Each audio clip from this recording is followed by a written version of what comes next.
صلی اللہ تعالی علیہ وسلم۔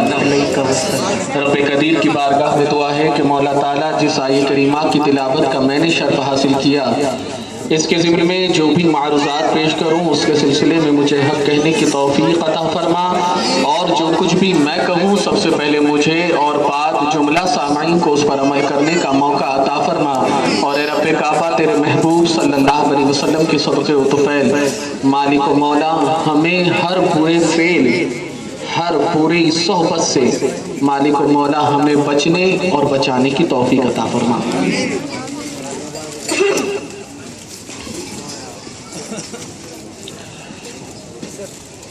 آج کی اس رات یہاں کے نوجوانوں کی طرف سے یہ منعقدہ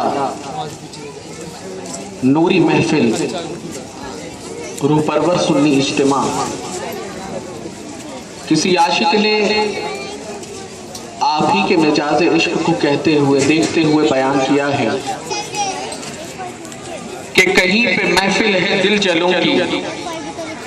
اور کہیں پہ محفل ہے میں کشوں کی۔ کہیں پہ محفل ہے دل جلوں کی، کہیں پہ محفل ہے میں کشوں کی۔ یعنی اس رات بہت سارے لوگ،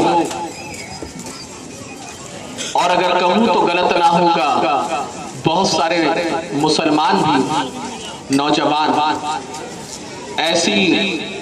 محفلوں کی طرف انہوں نے اپنے قدموں کو بڑھایا ہوگا، اور ایسی محفلوں میں وہ شریک ہوں گے جس کی طرف جانے اور جس محفل میں شریک ہونے پر اللہ اور اللہ کے رسول صلی اللہ علیہ وسلم نے منع فرمایا ہے، پابندی لگائی ہے۔ لیکن یہ اللہ کا بے پناہ کرم ہے کہ جن کو صحبت نیک ملا کرتی ہے، کہ جن کے حوالے سے اللہ رب العزت اپنی رحمت کے صدقے جن کو یہ توفیق عطا فرماتا ہے تو وہ اللہ کے ذکر کی محفل میں چلے آتے ہیں، اور جن پر کرم مولا نہ ہو تو وہ گناہوں کی مجلس کی طرف بڑھتے نظر آتے ہیں۔ تو عاشق کہتے ہیں کہ کہیں پہ محفل ہے دل جلوں کی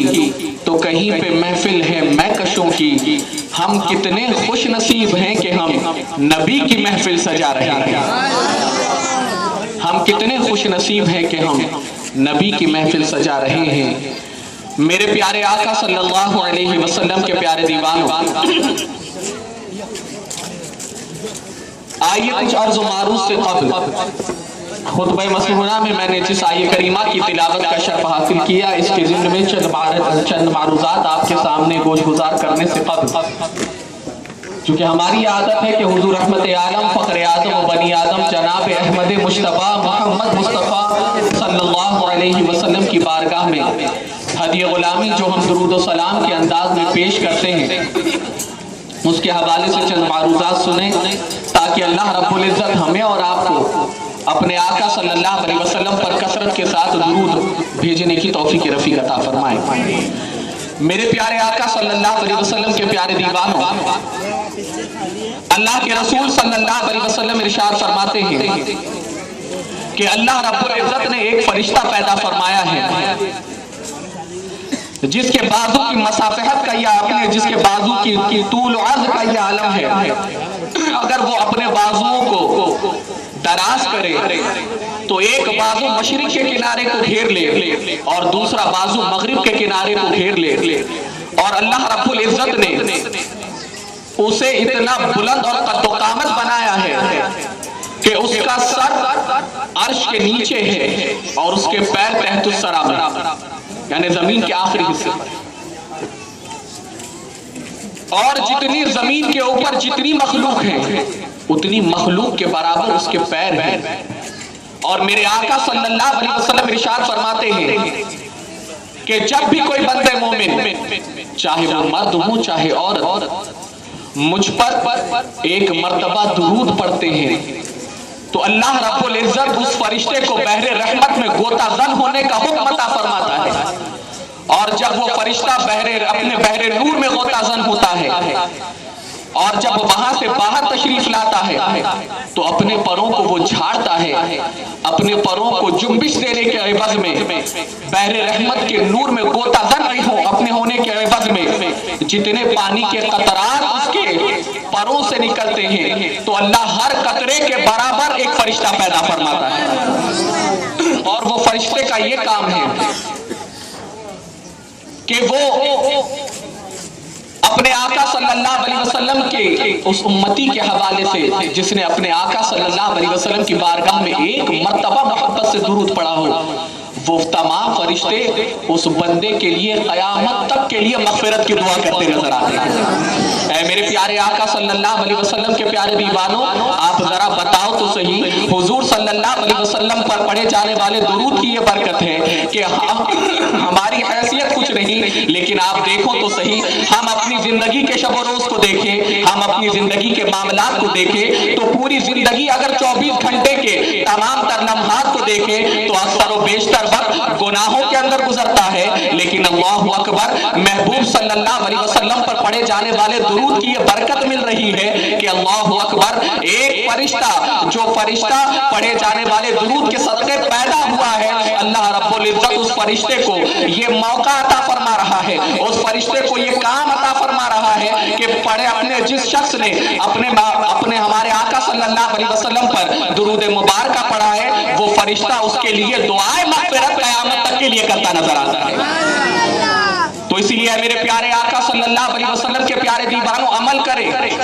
اور اپنے آقا صلی اللہ علیہ وسلم پر جتنا ہو سکے کثرت کے ساتھ درود مبارکہ پڑھنے کی کوشش کریں۔ آج درود کو بند کرنے کی کوشش کی جا رہی ہے، تبرہ کیا جاتا ہے، یہ درود نہیں پڑھنا چاہیے، وہ درود نہیں پڑھنا چاہیے۔ آخر سنیوں کی مجلسوں کو تو دیکھو کہ جب بھی شروع کرتے ہیں درود مبارکہ سے شروع کرتے ہیں، اختتام کرتے ہیں درود و سلام پر اختتام کرتے ہیں۔ ارے نادانو تمہیں کیا معلوم کہ درود مبارکہ کی کیا اہمیت ہے؟ ارے نادانو تم کیا جانو کہ درود مبارکہ کے صدقے اللہ رب العزت کیسا انعام عطا فرماتا ہے۔ ارے جب ہمارے جد امجد حضرت آدم علیہ السلام کو حضرت ماں حوا کا اپنے جو ہے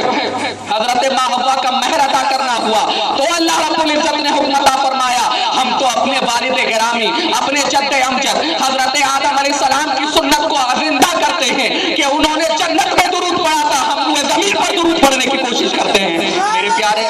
میرے پیارے آقا صلی اللہ علیہ وسلم کے پیارے دیوانوں، اس لیے تو آپ دیکھیں اہل سنت والجماعت کی مجلسیں سجتی ہیں، دو درود سے سجتی ہیں، مجلسوں کا اختتام ہوتا ہے دو درود و سلام پر ہوتا ہے۔ اور جانتے ہیں ایسا کیوں؟ کسی عاشق نے کیا ہی خوب کہا، ہماری محفلوں میں اور غیروں کی محفلوں میں یہی بہت بڑا امتیاز ہے، یہی بہت بڑا فرق ہے کہ ہم نبی کے نام پر بلاتے ہیں تو نبی پر درود پڑھ کے محفل کو سجاتے ہیں، وہ بھی حدیث کے نام پر بلاتے ہیں، وہ بھی قرآن کے نام پر بلاتے ہیں، لیکن بغض و عداوت رکھ کر نبی کے حوالے سے تبرہ کرتے نظر آتے ہیں۔ اس لیے تو جانتے ہیں ایک عاشق نے کیا ہی خوب کہا ہے کہ درود پڑھ کے اگر کوئی ابتدا نہ کرے، درود پڑھ کے اگر کوئی ابتدا نہ کرے اسے یہ چاہیے کہ پھر ذکر مصطفیٰ نہ کرے، اور زبان وہ کسی مومن کی ہو نہیں سکتی، زبان وہ کسی مومن کی ہو نہیں سکتی کہ خدا کا ذکر کرے ذکر مصطفیٰ نہ کرے۔ ہم اسے مومن ہی نہیں تسلیم کرتے کہ اللہ کا ذکر تو کرے اور ذکر مصطفیٰ سے روکے۔ اور آگے عاشق نے بڑھ کر یہ بھی کہہ دیا کہ ہمارے منہ میں ہو ایسی زبان خدا نہ کرے۔ اے میرے پیارے آقا صلی اللہ علیہ وسلم کے پیارے دیوانوں، تو آج کی اس محفل کا پہلا تحفہ یہ لیتے جائیں کہ اپنے آقا صلی اللہ علیہ وسلم پر پورا دن گزرنے سے پہلے 101 مرتبہ، یہ میری طرف سے جتنا ہو سکے آپ پڑھ لیں، لیکن کم از کم 101 مرتبہ اپنے آقا صلی اللہ علیہ وسلم پر آپ درود مبارکہ پڑھنے کی کوشش کریں گے انشاءاللہ تعالی۔ کتنے لوگ پڑھیں گے؟ ماشاءاللہ۔ میرے پیارے آقا صلی اللہ علیہ وسلم کے پیارے دیوانوں، آج آپ کے علاقے کے نوجوانوں نے اس نوری محفل کا انعقاد کیا ہے۔ آج آپ کے علاقے کے نوجوانوں نے محفل نور کا انعقاد کیا۔ اور اس کے انعقاد کرنے کا مقصد یہ کہ آج جو نوجوان ان راتوں کا سہارا لے کر اور الگ الگ تاریخوں کا سہارا لے کر جو راتوں کو عیاشیوں میں گزارتے ہیں، گناہوں میں گزارتے ہیں، اب چاہے لاشعوری طور پر ہو، چاہے پورا شعور زندہ کر کے وہ گزارے، لیکن ان نوجوانوں کو ٹی وی اسکرین کے سامنے سے بیٹھنے سے بچانے کے لیے اور ایسی محفلوں کی طرف جانے سے روکنے کے لیے یہاں کے نوجوانوں نے اس محفل کا انعقاد کیا۔ میرے پیارے آقا صلی اللہ علیہ وسلم کے پیارے دیوانوں، تو چونکہ جن کا آپ بے صبری سے اپنے انتظار کر رہے تھے وہ شخصیت رونق اسٹیج ہے، اور جب وہ آئے تو مجھے پتا بھی نہیں چلا، تو بہرحال میں اپنی گفتگو کو بس یہیں پر روکتا ہوں۔ سوچا تھا کہ صادق بھائی کے آنے سے قبل ایک ایسے گناہ کے حوالے سے آپ کو آگاہ کروں گا کہ جس کو آج مسلمانوں میں کثرت کے ساتھ پایا جا رہا ہے۔ بڑے سے بڑا ہو تو وہ بھی کرتا نظر آ رہا ہے، چھوٹے سے چھوٹا ہو وہ بھی کرتا نظر آ رہا ہے، اور مرد تو مرد ہمارے گھر کی عورتیں بھی کرتی نظر آ رہی ہیں، اور اس گناہ کو گناہ تصور ہی نہیں کیا جا رہا، کیونکہ وہ گناہ کو اتنا حسین بنا کر پیش کیا جا رہا ہے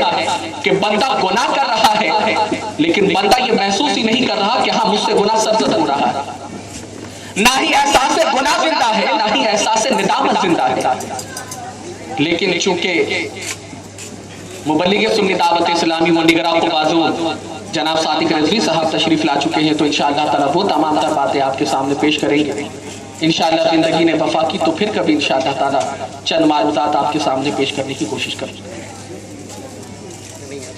درود مبارکہ پڑھیں، صلی اللہ علیہ نبی ربی بارہ صلی اللہ علیہ وسلم۔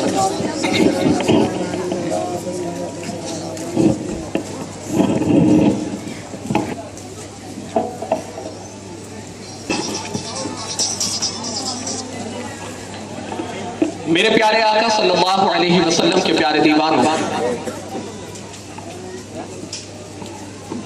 وہ گناہ کیا ہے کہ جس کے حوالے سے آج بندے مومن ذرا بھی فکر مند نہیں ہے، اور اس گناہ کو اتنا عام کر دیا گیا اور اتنا حسین بنا کر پیش کر دیا گیا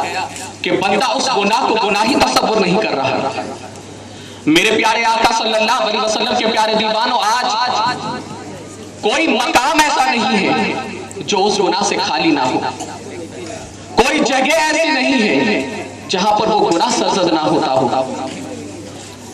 آپ اپنے گھر سے قدم نکالے اور قدم نکالنے کے بعد چاہے ٹرین کا سفر کرے تو وہ گناہ سرزد ہو جاتا ہے، ٹیکسی سے سفر کرے، رکشہ سے سفر کرے تو وہ گناہ سرزد ہو جاتا ہے۔ بندہ تنہا سفر کر رہا ہے تو اپنے آپ کو وہ گناہ کا مرتکب بنا لیتا ہے۔ بندہ اگر اپنے دوسرے کاموں میں مصروف ہے تو اس کے ذریعے دل کو تسکین دینے کی کوشش کر رہا ہے، قلب کو سکون پہنچانے کی کوشش کر رہا ہے۔ اے میرے پیارے آقا صلی اللہ علیہ وسلم کے پیارے دیوانوں، جانتے ہیں جبکہ یہ تحریک ابتدائی اسلام میں ہی شروع کر دی گئی تھی تاکہ مسلمان اللہ اور اللہ کے رسول صلی اللہ علیہ وسلم کی طرف جانے سے رک جائیں اور ان کے سینے قرآن کی محبت سے سرشاد نہ ہوں، ان کے کانوں میں قرآن کی تلاوت آئے تو قرآن کی اپنی اسرار و رموز سے وہ واقف نہ ہونے پائیں، ان کو اپنے اسی گناہ کے اندر مزہ ملتا نظر آئے، ان کو اسی گناہ کے اندر لذت ملتی نظر آئے۔ اور جانتے ہیں وہ گناہ کیا ہے؟ وہ گناہ ہے گانے، وہ گناہ ہے غزلیں۔ آج اگر ہر ایک مقام کا آپ جائزہ لیں، اگر ہمارا گھر ہے تو ہمارا گھر گانوں سے محفوظ نہیں ہے۔ آدمی گھر سے قدم نکالتا ہے باہر، اگر بس کا سفر کر رہا ہے تو بس کے اندر ٹی وی اسکرین موجود ہے۔ بندہ اگر ٹرین کا سفر کر رہا ہے، اب تو ٹرینوں میں بھی ٹی وی اسکرین آ گیا ہے۔ بندہ اگر رکشہ کے ذریعے سفر کر رہا ہے، ٹیکسی کے ذریعے سفر کر رہا ہے، وہاں پر ایف ایم موجود ہے، وہاں پر ٹیپ موجود ہے، وہاں ڈی جے سسٹم موجود ہے۔ بندہ اگر تنہا سفر کر رہا ہے، راستے کو طے کر رہا ہے، تو آج جدید ٹیکنالوجی کے ذریعے، بہت زیادہ سائنس کی ترقی کے ذریعے بندے کو جو موبائل حاصل ہوا ہے، اس موبائل کے ذریعے بندہ بہت سارے گناہ آسانی سے کرتا جا رہا ہے۔ آج ہر ایک مسلمان کے اگر موبائل کا جائزہ لے تو ہر ایک مسلمان کے اپنے موبائل کے اندر اگر آپ دیکھیں، میموری کارڈ کے اندر گانے پورے بھرے ہوئے نظر آتے ہیں، گھر کے اندر سی ڈی گانوں کی نظر آتی ہے، موبائل کے اندر ہیروئنز کے فوٹو، ہیروز کے فوٹو یہ بھرے ہوئے نظر آتے ہیں۔ اے میرے پیارے آقا صلی اللہ علیہ وسلم کے پیارے دیوانوں، جانتے ہیں یہ تمام تر باتیں ابتدائی اسلام سے ہی شروع کر دی گئی تھی تاکہ مسلمان رسول کائنات صلی اللہ علیہ وسلم کے فرمودات کو نہ سن پائے، تاکہ مسلمان قرآنی آیات کے ذریعے، اس کے اسرار و رموز کے ذریعے اپنے دلوں کے اندر انقلاب پیدا نہ کر سکیں۔ جانتے ہیں میرے پیارے آقا صلی اللہ علیہ وسلم کے پیارے دیوانوں، نضر بن حارث نام کا ایک تاجر تھا جو مشرک تاجر تھا۔ اللہ اکبر! جانتے ہیں اس کا کام کیا تھا؟ نضر بن حارث بہت بڑا تاجر تھا، بہت بڑا سرمایہ دار تھا، بہت بڑا پیسے والا تھا۔ نضر بن حارث نے مختلف ممالک کی اس نے سیر کی تھی، بڑے بڑے ملکوں کی اس نے سیر کی تھی، اور نضر بن حارث کا کام یہ تھا کہ ابتدائی اسلام کا دور تھا، نضر بن حارث یہ دیکھتا کہ میرا اپنے حضور اکرم صلی اللہ علیہ وسلم کی دعوت کو لوگ قبول کرتے نظر آ رہے ہیں، حضور صلی اللہ علیہ وسلم دعوت دے رہے ہیں، لوگ کلمے کی دعوت کو قبول کر رہے ہیں۔ اللہ اکبر! جانتے ہیں نضر بن حارث ان لوگوں پر نظریں گڑائے رکھتا، ان لوگوں پر نظریں جمائے رکھتا جو محمد صلی اللہ علیہ وسلم کی باتوں سے بڑے متاثر نظر آ رہے، اپنے نظر آتے تھے۔ اللہ اکبر! جانتے ہیں اس کے بعد نضر بن حارث ان لوگوں کے قریب جاتا، چونکہ بہت بڑا تاجر تھا اپنے علاقے کا، نضر بن حارث ان لوگوں کے قریب جاتا اور قریب جانے کے بعد ان لوگوں کو اپنے گھر ضیافت کی دعوت دیتا، طعام کی دعوت دیتا اور اپنے گھر بلانے کی کوشش کرتا۔ جو لوگ نضر بن حارث کی دعوت کو قبول کر لیتے، نضر بن حارث کی دعوت کو قبول کرنے کے بعد جب اس کے گھر تشریف لاتے تو نضر بن حارث نے چند رقاصاؤں کو رکھ چھوڑا تھا، چند ناچنے والیوں کو رکھ چھوڑا تھا، تو نضر بن حارث ان کی بڑی اچھی ضیافت کا اہتمام کرتا، ان کے بڑے اچھے کھانے کا اہتمام کرتا، اور جب پورا اپنے وہ لوگ بھرپیٹ کھانا کھا لیتے، اچھی ضیافت سے استفادہ حاصل کر لیتے، تو نضر بن حارث ان رقاصاؤں کو ناچنے کے لیے کہتا، ان رقاصاؤں کو گانے کے لیے کہتا، اور اللہ اکبر! جب وہ تمام لوگ رقاصاؤں کے اپنے گانوں، اپنے گاجے باجے سن کر بدمست ہو جاتے، جب وہ تمام کے تمام تر لوگ رقاصاؤں کے ناچ کو دیکھ کر اس میں محو ہو جاتے، اس میں مگن ہو جاتے اور بڑی لذتیں محسوس کرتے، تو نضر بن حارث ان کے قریب آتا، قریب آ کر کہتا، اے لوگوں بتاؤ تو صحیح، محمد صلی اللہ علیہ وسلم جو تمہیں دعوت دیتے ہیں تمہیں اس میں مزہ آتا ہے کہ یہ ابھی جو میں نے تمہارے لیے اہتمام کیا کہ تمہیں اس میں مزہ آ رہا ہے؟ اللہ اکبر! ابتدائی اسلام کا دور تھا، لوگ اعتراف کر لیا کرتے تھے۔ اے میرے پیارے آقا صلی اللہ علیہ وسلم کے پیارے دیوانوں، جانتے ہیں آپ اسی واقعے کو قرآن مجید فرقان حمید نے نقل کیا۔ جانتے ہیں اللہ کا پاک کلام ارشاد فرماتا ہے، وَمِنَ النَّاسِ مَن يَشْتَرِي لَهْوَ الْحَدِيثِ لِيُضِلَّ عَن سَبِيلِ اللَّهِ بِغَيْرِ عِلْمٍ وَيَتَّخِذُهَا هُزُوًا أُولَٰئِكَ لَهُمْ عَذَابٌ مُّهِينٌ کہ کچھ لوگ جو غفلت کی چیزیں خریدتے ہیں تاکہ لوگوں کو اللہ کے راستے سے ہٹا دیں اور ان کا مذاق اڑائے، ایسے لوگوں کے لیے اللہ کی طرف سے دنیا اور آخرت میں ذلت والا عذاب ہے۔ اے میرے پیارے آقا صلی اللہ علیہ وسلم کے پیارے دیوانوں، آپ ذرا بتائیں تو صحیح، نضر بن حارث نے جو تحریک شروع کی تھی، نضر بن حارث نے جو کام شروع کیا تھا، اللہ اکبر! نضر بن حارث کا یہ اپنے ایک یہ بھی کام تھا کہ نضر بن حارث مختلف ممالک کی جو سیر کر کے آتا تو نضر بن حارث دل لگی کے واقعات وہاں سے لے کر آتا، دل لگی کی کتابیں وہاں سے خرید کے لاتا اور لوگوں کے درمیان ان تمام تر کتابوں کو دیتا اور پڑھنے کے لیے کہتا۔ لوگ دل لگی کے واقعات سن کے اور اپنے نضر بن حارث کی باتوں میں آ جاتے، اللہ اکبر! اور پھر نضر بن حارث کہتا، اے لوگوں بتاؤ، محمد صلی اللہ علیہ وسلم تو عاد و ثمود کے واقعات سناتے ہیں، بتاؤ تمہیں اس میں مزہ آتا ہے کہ ان باتوں میں مزہ آتا ہے؟ اے میرے پیارے آقا صلی اللہ علیہ وسلم کے پیارے دیوانوں، پتہ چلا یہ تمام تر باتیں لوگوں میں عام وہ کرتا ہے جو اللہ کے راستے سے روکتا ہے۔ ان تمام تر باتوں کو لوگوں کے درمیان اس لیے وہ لوگ جو اپنے عام کرتے ہیں جو کافر اور مشرک ہوا کرتے تھے۔ لیکن اے میرے پیارے آقا صلی اللہ علیہ وسلم کے پیارے دیوانوں، میں آپ سے پوچھتا ہوں، جانتے ہیں اکثر و مفسرین اکرام نے لہو الحدیث کے معنی میں لیا ہے، غنا کو لیا ہے، غزلوں کو لیا ہے کہ لہو الحدیث کے معنی میں گانے ہی آئے ہیں کہ لوگ جب بھی اپنے بانی اسلام کی طرف لوگوں کے قدم بڑھتے، اللہ کے رسول صلی اللہ علیہ وسلم کی مجلس کی طرف لوگوں کے قدم بڑھتے، اپنے رقص و سرور کی محفلیں سجائی جاتی، وہاں سے ان راستوں کو تبدیل کرنے کی کوشش کی جاتی تاکہ محمد صلی اللہ علیہ وسلم کی دعوت کو یہ لوگ قبول نہ کر پائیں، تاکہ حضور صلی اللہ علیہ وسلم کی دین کی تبلیغ کو یہ لوگ اپنانے نہ پائیں۔ اے میرے پیارے آقا صلی اللہ علیہ وسلم کے پیارے دیوانوں، لیکن میں آپ سے یہ پوچھتا ہوں، نضر بن حارث کا یہ عمل تھا کہ نضر بن حارث رقص و سرور کی محفلیں سجاتا، گانوں کی محفلیں سجاتا، صرف اس لیے کہ وہ اللہ کے راستے کی طرف سے لوگوں کو جانے کے لیے روک دے۔ لیکن میں آپ سے کہتا ہوں وہ نضر بن حارث کیا کرتا تھا، لیکن ذرا دل پہ ہاتھ رکھ کر بتاؤ کیا وہی کام اگر میں کہوں تو اپنے برا مت مانیے گا کہ آج کا مسلمان نہیں کر رہا؟ نئی پکچر ریلیز ہوتی ہے، نئے گانے ریلیز ہوتے ہیں، بندہ فوراً ان گانوں کو عام کرنا شروع کر دیتا ہے، یہاں پکچر ڈاؤن اپنے یہاں پکچر لی، یہاں پکچر کی کلپ لے کے بندہ دوستوں میں فارورڈ کرنا شروع کر دیتا ہے، یہاں نیا گانا آیا، وہ نئے گانے اپنے نئے گانے کو لے کر بندہ لوگوں میں عام کرنے کی کوشش کرتا ہے۔ اے میرے پیارے آقا صلی اللہ علیہ وسلم کے پیارے دیوانوں، جانتے ہیں آقا کونین صلی اللہ علیہ وسلم نے ایسے گانے کے حوالے سے، ایسے غنا کے حوالے سے میرے آقا صلی اللہ علیہ وسلم ارشاد فرماتے ہیں، جانتے ہیں میرے آقا نے ارشاد فرمایا، جس کے راوی حضرت ابو ذر غفاری رضی اللہ تعالیٰ عنہ ہے، میرے آقا ارشاد فرماتے ہیں یہ گانے جانتے ہو یہ گانے دل کے اندر نفاق پیدا کرتے ہیں، یعنی بندہ جب بھی گانے گاتا ہے اس کے سینے میں نفاق پیدا ہوتا ہے، اور بندہ جیسے جیسے گانے سننے کا شوقین ہوتا ہے، میرے آقا فرماتے ہیں جس طریقے سے ایک پانی کے اپنے ایک کھیتی کے اندر پانی کھیتی کو سیراب کرتی ہے، میرے آقا فرماتے ہیں گانے نفاق کو سیراب کرتے ہیں، گانے نفاق کو پروان چڑھاتے ہیں، نفاق کی جڑوں کو مضبوط کرتے ہیں۔ اے میرے پیارے آقا صلی اللہ علیہ وسلم کے پیارے دیوانوں، آج بندوں کو ذکر الہی کی محفل میں مزہ نہیں آتا، بندہ جمعہ کی نماز پڑھنے جاتا ہے عجلت کا شکار ہوتا ہے، بندہ الجھنوں کا شکار رہتا ہے کہ کب امام صاحب 2 رکعت پڑھائیں، کب سلام پھیرے، کب بندہ مسجد سے نکلتا نظر آئے، آخر کیا بات ہے؟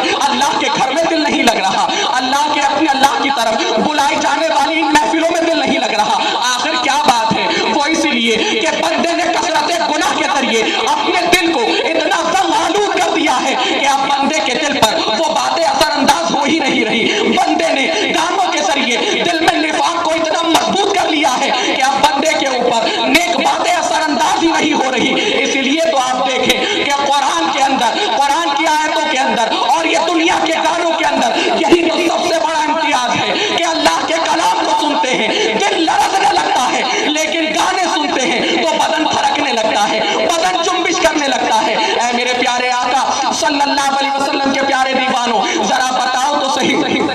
آج مسلمانوں کا کون سا گھر ایسا ہے جو گانوں سے خالی ہو؟ آج مسلمانوں کا کون سا موبائل ایسا ہے جس کے اندر گانے موجود نہ ہو؟ آج مسلمانوں کا کون سا وہ مقام ایسا ہے، کون سی جگہ ایسی ہے کہ جہاں سے گانوں کی آواز نہ آتی ہو، غزلوں کی آواز نہ آتی ہو؟ اے میرے پیارے آقا صلی اللہ علیہ وسلم کے پیارے دیوانوں، آج تو کام دھندے کے حوالے سے بھی اگر دیکھا جائے، بندہ اگر مسلمانوں کے کارخانوں کا جائزہ لو تو وہاں پر بھی جاؤ تو گانے بجتے ہیں، پوچھا گیا بھائی یہاں کیا گانوں کی ضرورت؟ تو صاحب قبلہ ارشاد فرماتے ہیں کہ کیا کریں، کاریگروں کا اس وقت تک ہاتھ چلتا نہیں جب تک کہ گانے کے نغمات ان کے گانوں میں نہ پڑے۔ اللہ اکبر، تعجب ہے۔ آپ مسلمانوں کے علاقوں کا جائزہ لو، سیلونوں کا جائزہ لو جہاں پر ہیئر کٹ ہوا کرتا ہے، مسلمانوں کے ہیئر کٹنگ سیلون کا جائزہ لو، گراہکوں کو پکڑنے کے لیے، گراہکوں کو دبانے کے لیے، اپنی طرف راغب کرنے کے لیے وہاں پر بھی ٹی وی کا اہتمام ہے کہ بندہ اگر انتظار نہ کر سکتا ہو چند لمحے ٹی وی دیکھ لے، چند لمحے گانے سن لے، چند لمحے پکچر دیکھ لے تاکہ میری گراہکی بندی رہے، تاکہ میرے گراہک میری طرف راغب رہے۔ اے میرے پیارے آقا صلی اللہ علیہ وسلم کے پیارے دیوانوں، ذرا دیکھو تو صحیح، آج مسلم قوم کا حال یہ ہو چکا ہے، آج ہم ذلت اور رسوائی کا ماتم کرتے ہیں۔ آج اگر برما کے اندر کچھ ہوتا ہے تو آزاد میدان میں جا کر پورے آزاد میدان کو ماتم کدھا بناتے ہیں، اگر آسام میں کچھ ہوتا ہے تو آسام کے حوالے سے سینہ گوبی کرتے نظر آتے ہیں۔ لیکن میں آپ سے پوچھتا ہوں، ذرا بتاؤ تو صحیح، ہم نے اپنے مذہب اسلام سے کتنا کتنا اچھا سلوک کیا ہے؟ ہم نے بانی اسلام صلی اللہ علیہ وسلم کی تعلیمات کو کتنا اپنایا ہے؟ ارے حق تو یہ ہے کہ آج مسلمانوں کا ماحول اتنا چینج ہوا، اتنا چینج ہوا کہ پہلے کا عالم یہ تھا کہ